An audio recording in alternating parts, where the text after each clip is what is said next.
l'invité du jour.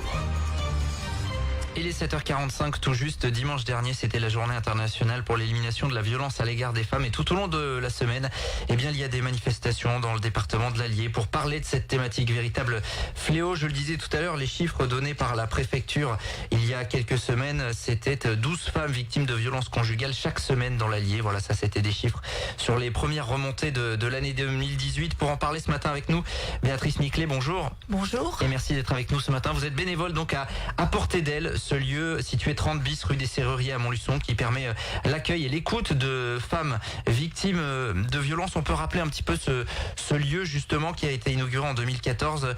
Qu'est-ce que c'est donc exactement ?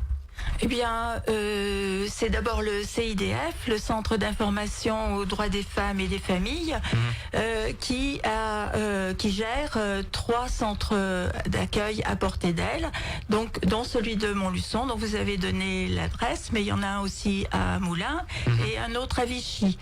Donc, nous sommes actuellement 5 bénévoles et à Montluçon, et nous accueillons des femmes qui sont victimes de violences, que ce soit des violences physiques, psychologiques ou morales ou financières même. Bien sûr. Voilà, donc c'est un lieu d'accueil et d'écoute sans rendez-vous. C'est une écoute et une orientation de la personne selon ses besoins et ses souhaits. On essaye de les accompagner lorsqu'elles sont prêtes à faire des démarches un peu plus judiciaires, si elles le souhaitent. Mais ce qu'on constate, et là depuis le début de l'année, on a accueilli d'ailleurs hier notre 33e femme.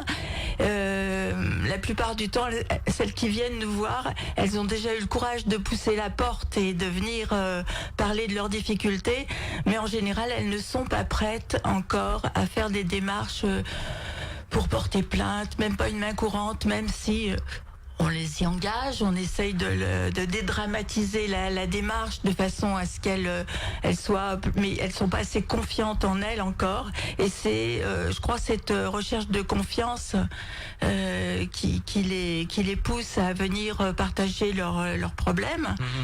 Est-ce qu'on peut dire que vous êtes finalement le premier lieu d'accueil avant justement effectivement d'aller pousser la porte d'un commissariat ou d'une gendarmerie ? Voilà, je crois que c'est exactement ça.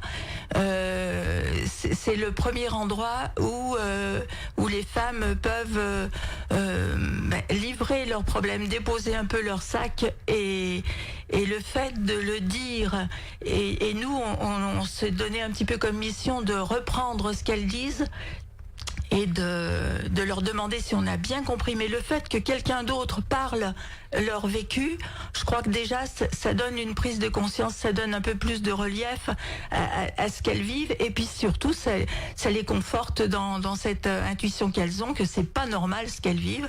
Elles ont des droits et elles sont, il faut qu'elles soient en mesure de les faire respecter. Est-ce que vous sentez, lorsque ces femmes débarquent, que c'est un soulagement déjà pour elles de pouvoir en parler à quelqu'un ? Alors, on mesure ça souvent à l'issue du premier entretien. Je vais prendre l'exemple de la personne qui est venue hier. Au début, elle pouvait pas parler, elle pleurait. C'était même un peu délicat pour nous de voir cette femme qui pleurait de plus en plus fort. Alors on lui a dit, on a le temps, on va préparer un petit thé si vous voulez. Et puis petit à petit, elle a posé, comme on dit, elle a posé son sac, elle a dit. Il faut signaler aussi que cette dame, elle était accompagnée par une assistante sociale qui l'avait aidée à faire cette première démarche. Et donc, à l'issue d'à peu près 1 heure d'entretien, la dame est partie, elle nous a embrassés, elle est partie en souriant, et on a décidé de se revoir. Voilà, je crois que ça dit bien un petit peu l'état d'esprit des personnes qui arrivent, qui en ont gros sur la patate de tout ce qu'elles vivent, et qui franchissent la porte en se disant c'est pas possible. Je comprends pas pourquoi je vis ces choses-là, et voilà. Et ce que je peux dire aussi, c'est, je reprendrai la phrase d'une autre, une très jeune femme d'ailleurs, qui disait: eh bien écoutez, je me sens bien ici, c'est un lieu où on n'est pas obligé de se vendre et on n'est pas obligé de répondre à des questionnaires, on parle, c'est tout. Ouais, lieu d'accueil et d'écoute. Voilà. Ça, c'est ce qu'il faut retenir évidemment. La première chose, c'est le dialogue. Alors on le disait, il y a des chiffres. Ces chiffres au niveau départemental, 12 femmes victimes de violences conjugales chaque semaine dans l'Allier. Quand on voit également que vous accueillez une quarantaine de femmes chaque année, c'est qu'il y a un vrai problème. Mais est-ce que ce lieu, depuis qu'il est inauguré et dans tout le département également, il n'a pas finalement bouché un trou, finalement un maillon de la chaîne jusqu'à eh bien des poursuites? Pourquoi pas ensuite? Certainement oui. Et d'ailleurs, on a l'impression que en début d'année, on voyait assez peu de monde finalement. Et le phénomène MeToo je pense, a ouvert les portes. Ouais. Vous l'avez clairement senti, ça, on en a beaucoup parlé. Voilà, oui, on l'a très clairement ressenti. Parce que quelquefois on faisait notre permanence et on n'avait personne. Un coup de téléphone, mais personne qui venait et qui osait. Et par contre là, on a l'impression que ça se bouscule un peu, de plus en plus. Peut-être des femmes qui, avec ce fameux hashtag notamment et toutes les histoires qu'il y a eu autour, qui se sont rendues compte, qui se sont dit: mais non, finalement, ce que je vis, c'est pas normal. Voilà, et je suis pas toute seule. Et il faut qu'on arrive à dépasser ce problème-là ensemble. Je crois que c'est un élan. Et par contre, ce qu'on a remarqué aussi, c'est que il n'y a pas un milieu particulier, il n'y a pas un âge particulier. On a vraiment on peut avoir une dame de 65 ans et puis le lendemain une jeune femme de 34 ans. Et voilà, on est ouvert que le lundi et le mercredi. Alors justement, oui, on va être pratique. Comment ça se passe concrètement pour venir vous voir? Donc 30 bis rue des Serruriers dans le vieux Montluçon, et des permanences 2 jours par semaine? 2 jours par semaine, le lundi et le mercredi, de 10h à 17h. Voilà, en principe non-stop. Avec donc ces bénévoles, ça doit pas être forcément facile pour vous aussi, même si vous êtes formé, maintenant vous avez l'habitude, mais j'imagine il y a forcément des situations qui, toutes d'ailleurs, doivent peser. Il faut avoir les bons mots, c'est pas facile. Voilà, faut surtout laisser les mots des autres c'est vrai. s'exprimer, mais on a aussi le CIDF organise aussi une supervision avec un psychologue, donc on se réunit entre bénévoles de Moulins, Montluçon et Vichy avec un psychologue, avec les personnels qui peuvent participer aussi, mais entre bénévoles on a un soutien psychologique, on va dire.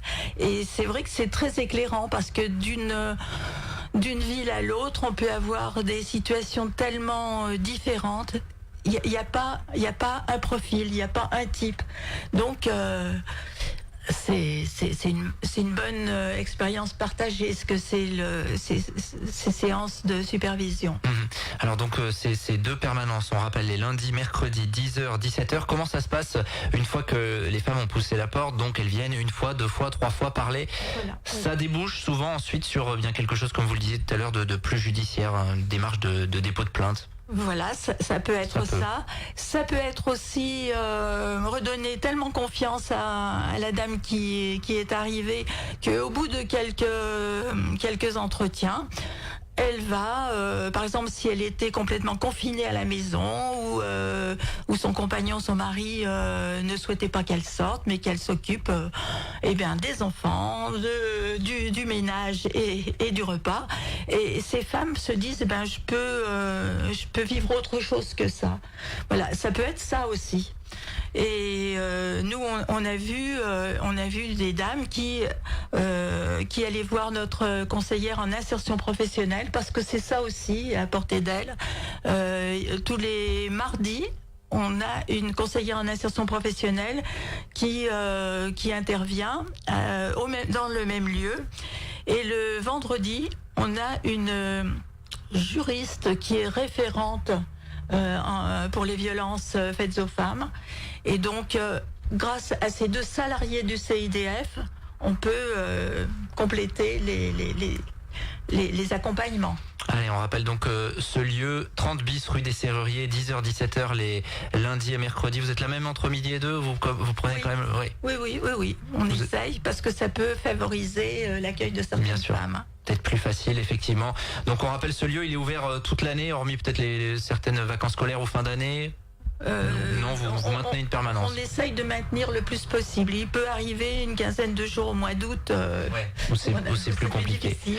Et en tout cas, on salue évidemment tous les bénévoles qui s'engagent dans cette cause également. Et puis on va rappeler ces rendez-vous autour de cette journée internationale pour l'élimination des violences à l'égard des femmes. Un ciné-rencontre autour du film Le Paradis des Bêtes. Ça se passera demain à 14h à Commentry au théâtre municipal Alphonse Thivrier. Et puis il y aura également ce spectacle Chronique d'un sexisme ordinaire à 19h30 au tribunal de grande instance vendredi. Merci Béatrice Miclet. Eh bien, merci à vous de nous recevoir. D'être passé à notre micro ce matin. Et bien nous, on va continuer. Il est 7h56. L'invité du jour.